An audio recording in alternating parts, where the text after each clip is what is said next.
CBSE Class 10 Math, we are looking at a video solution to the sample question paper given by the CBSE board for the board examination to be conducted in 2021. This is a basic version of the paper. It's a 2-mark question. This question is from the topic arithmetic progression, right? A very simple, straightforward question. Involves a little bit of calculation which makes it a tad difficult, but otherwise conceptually, if you know the formula for the sum of n terms of an arithmetic progression, you have an answer to this question. Let's get started.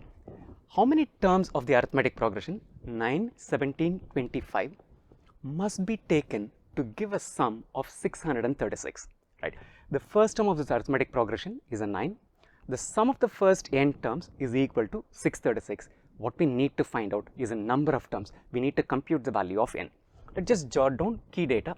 Key data A1, let me call it because it's the first term, that is equal to a 9.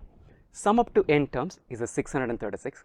Let's get started by getting the formula out of our mind, right? Anytime you're going to solve a question where a formula is involved, my suggestion is write down the formula so at least you know what you're trying to solve for.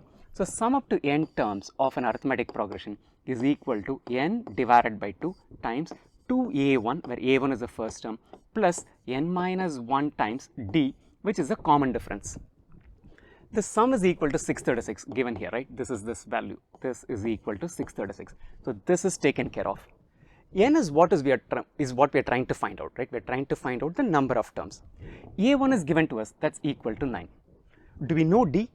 Right now, no, but we can compute d. D is a common difference. It's a difference between any two consecutive terms. We know the second term is a 17, first term is a 9. So d, the common difference, is equal to a2 minus a1, which is 17 minus 9, which is equal to 8.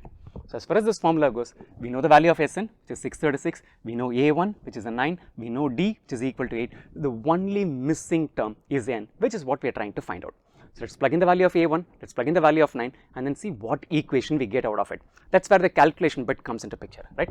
So 636, which is the sum of the first n terms, is equal to n divided by 2 times 2 times the first term, which is 2 times 9, plus n minus 1 times the common difference, which is equal to an 8. So 636, I'm in no hurry to cross multiply it. We'll see what happens if we can cancel something on the right hand side. Let's cancel it before cross multiplying. This is equal to n divided by 2 times 2 times 9 is an 18 plus 8n minus 1 into 8, which is equal to an 8. 18 minus 8 is a 10. So let's take it to the next slide. 636 is equal to n divided by 2 times, let's go back, 18 minus 8 is a 10. 10 plus 8n is what I have, 10 plus 8n. 10 is even, 8 is even, so 2 will divide both these numbers, so we didn't have to cross multiply it. So 636 is equal to n into 2 cancels with 10 to leave us with a 5, 2 cancels with 8n to leave us with a 4n. So this entire equation becomes 636 is equal to 5n plus 4n square. Write all terms on one side. We'll essentially look at a quadratic equation, right? So we'll get 4n square plus 5n. Taking the 636 to the other side will make it minus 636 is equal to 0. It's a very factorizable term, but the factorization is not as evident. It's not like x square plus 5x plus 6 equals 0. So it might take you a bit of time to compute that. So I'm going to give you what the factorization answer is. If you're not able to figure it out in, let's say, about a minute or so, my suggestion is go with the formula. Use the formula minus b plus or minus square root of b square minus 4ac by 2a to compute the value of n. But this is a very factorizable one. This would factorize us essentially 48 and 53. So I'm going to factorize it 4n square plus 5n. I'm writing it as a plus 53n minus a 48n minus 636 is equal to 0. Rationale being that 53n minus 48n is a 5n. 53 times 48 is equal to 2544, and 636 times 4 is also 2544, right? But it was not as easy as I made it sound, because it took me even a while to do this factorization. So factorization, you're not getting it in a minute. My suggestion is basically use the formula and move on, right? Between these two terms, the only term that's common is an n, so let's take it out. 4n plus 53.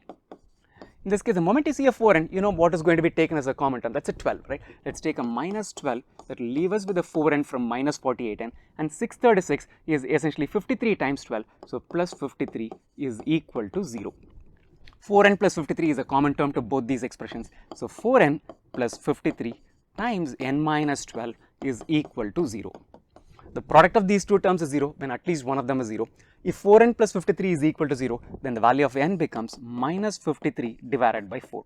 If n minus 12 is equal to 0, then the value of n becomes 12. N is the number of terms of this arithmetic progression. 1, it cannot be negative. 2, it cannot be a fraction. So essentially that rules out this as a possibility. The number of terms that we are talking about is 12.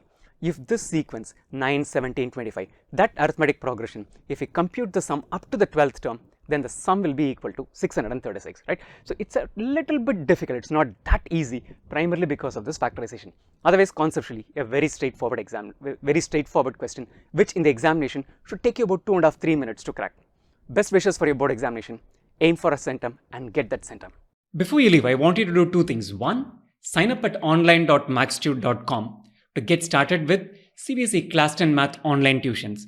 It takes all of 5 minutes and less than 3 steps to get started.